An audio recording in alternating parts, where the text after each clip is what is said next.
O Senhor esteja convosco. Está no meio de nós. Proclamação do Evangelho de Jesus Cristo segundo São Mateus. Glória a vós, Senhor. Naquele tempo, os fariseus ouviram dizer que Jesus tinha feito calar os saduceus. Então eles se reuniram em grupo e um deles perguntou a Jesus para experimentá-lo: Mestre, qual é o maior mandamento da lei? Jesus respondeu: Amarás o Senhor teu Deus de todo o teu coração, de toda a tua alma e de todo o teu entendimento. Esse é o maior e o primeiro mandamento. O segundo é semelhante a esse: amarás ao teu próximo como a ti mesmo. Toda a lei e os profetas dependem desses dois mandamentos. Palavra da salvação. Glória a vós, Senhor.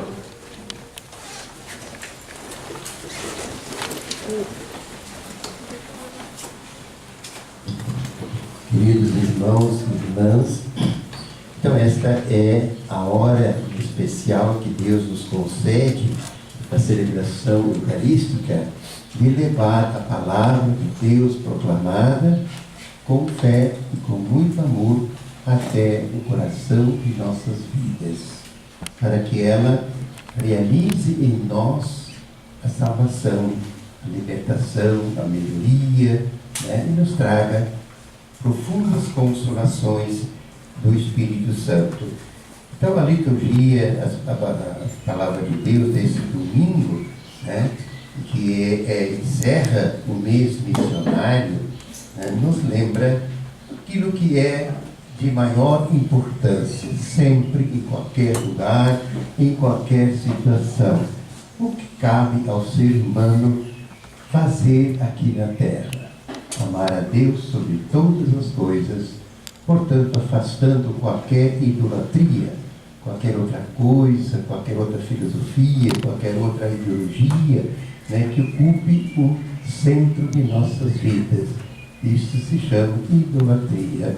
Adoradores de falso Deus. Amar a Deus, o único Deus, sobre todas as coisas, com todo o nosso amor, com toda a nossa paixão, com todo o nosso entusiasmo, com toda a nossa serenidade de quem, né, sabe que a fé nos dá segurança, né, e isso nos faz caminhar serenos pela vida, haja o que houver. Então eu vou me servir, né, dessa palavra de Deus proclamada aqui, na primeira leitura do livro do Êxodo. Nós podíamos dizer, né, que está escrito aqui desta maneira, né, e quem não faz isso, quem não ouve, quem não ajuda o próximo, não está cumprindo a verdadeira lei, não está dando sentido à sua vida, né? Amar a Deus sobre tudo e o próximo como a si mesmo.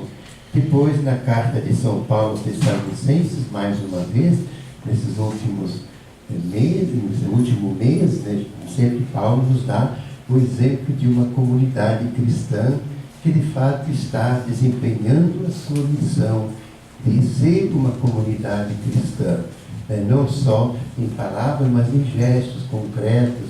Hoje ele elogia, né, mais uma vez a comunidade de Tessalônica, na Grécia, né, que não só entre eles vigorava o amor, uns se ajudavam uns aos outros, né, mas também saíram fora das suas próprias fronteiras, da sua cidade, e levaram este amor para outras pessoas necessitadas. Então, mais uma vez, este é um exemplo. A nossa comunidade hoje foi lembrada de diversas maneiras para fazer isto, né? Para viver esta realidade entre nós, conosco, né? Convites para reunião de perseverança, reuniões de grupo, convites para irmos ao encontro de um menino que fez Imaús, né? Depois resolveu ser padre, era professor da UNB, né? E que foi muito querido meu, acompanhei bastante naquela época, né? Hoje ele é pároco, um lugar difícil, complicado, né? E pede a nossa colaboração, se possível, vamos atendê-lo Isto é o exercício dessa prática, amar a Deus sobre tudo e ao próximo como a nós mesmos, né? Então, celebrar a vida, todos esses convites, né? A marcha pela vida, né? Isto só o amor faz, né? O egoísmo, o ódio mata, né? Não respeita a vida, não respeita a família. Então, a nossa marcha é pelos valores, né? E nos cursos de Emaús, também nós nos propomos, em nome de Deus, a lembrar aos jovens os verdadeiros valores humanos e também cristãos, como filhos de Deus, né? Quais são os valores que nós precisamos viver, testemunhar com as nossas vidas. O Evangelho, então, mais uma vez, é a mesma pergunta, né? O que é os fariseus, os saduceus, né? Eram seitas e grupos, né, de judeus naquela época, que, né, tinham lá as suas características, os seus problemas. Os fariseus, por exemplo, eles eram falsos, né? Os saduceus não acreditavam na ressurreição dos mortos, então havia sempre brigas e discussões entre eles, e eles aproveitavam a presença de Jesus para responder, sempre com a intenção de pegar Jesus numa pegadinha. Mas Jesus sempre responde com inteligência, né, com sabedoria, de modo que todo mundo fica quieto. Então hoje, qual é o mandamento? O que é mais importante? Então Jesus lembra isso, né? Amar a Deus sobre todas as coisas e próximo como a si mesmo.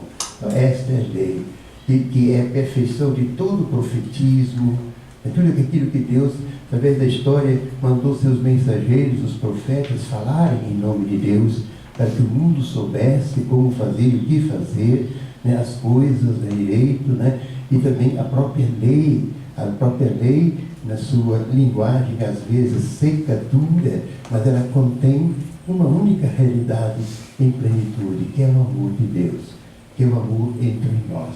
Isso resume, portanto, todos os profetas e toda a lei, né, está resumida nessas duas posturas e atitudes que nos são sempre solicitadas. Então, Deus queira, né, que nos abençoe para que nós queiramos ser cada vez mais uma comunidade assim como Tessalônica, uma comunidade cheia de amor a Deus e ao próximo, que saibamos, e nos Deus dê nessa coragem de colocar tudo, né, realmente à disposição de nossos irmãos, colocar todas estas realidades sob este prisma, que nos ajude, né, que possamos ser uma pequena velazinha, uma sementezinha que a maioria nem nota que nós existimos, mas que Deus colocou aí, plantou, né, em Brasília, em tantos outros lugares, para sermos uma presença desse amor, né, infinito de Deus por nós, e também do testemunho de como se deve viver e como se pode resolver todos os problemas entre as pessoas, vivendo esta realidade. Que Deus nos ajude, nossa Mãe Maria também nos acompanhe sempre nesse esforço de sermos essas testemunhas do amor de Deus e do amor entre irmãos, num mundo dilacerado, num mundo dividido, num mundo de tanto ódio, de tanta divisão e separação. Sejamos nós uma parte de um outro mundo, de um mundo feliz, de um mundo verdadeiro, de justiça e de paz. Vamos de pé renovar a nossa fé. Creio em Deus, Pai Todo-Poderoso, Criador do céu e da terra, e em Jesus Cristo, seu único Filho, nosso Senhor, que foi concebido pelo poder do Espírito Santo, nasceu da Virgem Maria, padeceu sob Pôncio Pilatos,